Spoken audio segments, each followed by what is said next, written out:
నమస్తే అన్న అందరికీ నమస్కారం.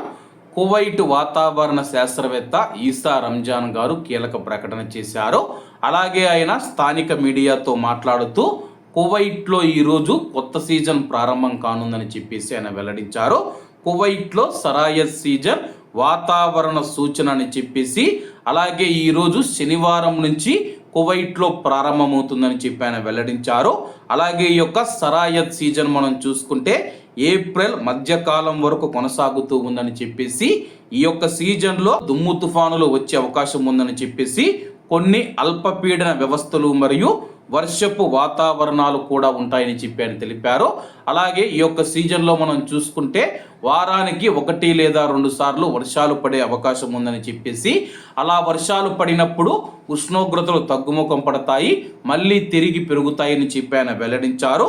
ఉరుములు మరియు గాలులతో కూడిన వర్షాలు కురిసే అవకాశం ఉందని చెప్పేసి ఆ తర్వాత ఉష్ణోగ్రతలు కొన్నిసార్లు 1 లేదా 2 రోజులు తగ్గుముఖం పడతాయని చెప్పేసి ఆ పైన ఉష్ణోగ్రతలు మళ్ళీ త్వరగా పెరుగుతాయని చెప్పి ఆయన వెల్లడించారు.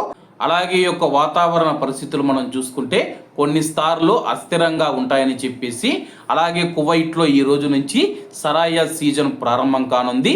ఈ యొక్క సీజన్లో ముఖ్యంగా మనం చూసుకుంటే కొన్నిసార్లు ఉరుములు మరియు మెరుపులతో కూడిన వర్షాలు కురుస్తాయి, అలాగే దుమ్ము తుఫానులు వచ్చే అవకాశం ఉంది.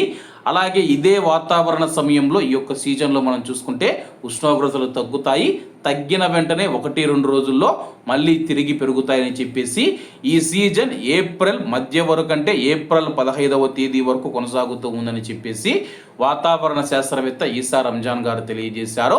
అలాగే కువైట్లో ఉన్న మన భారతీయులు మీ యొక్క ప్రాంతాలలో వాతావరణం ఎలాగ ఉందని చెప్పేసి కామెంట్ రూపంలో తెలియజేయండి. ప్రస్తుతం కువైట్లో రంజాన్ మాసం, పవిత్ర రంజాన్ మాసం అయితే నడుస్తూ ఉంది. అలాగే కువైట్లో ప్రస్తుతం మనం చూసుకుంటే ఉదయం పూట కొంచెం వేడిగా ఉంటే రాత్రి పూట చల్లగా ఉంటూ ఉంది. కాబట్టి అందరూ బాగుండాలి, అందులో మనం ఉండాలి. అందరికీ నమస్తే అన్న, జై హింద్.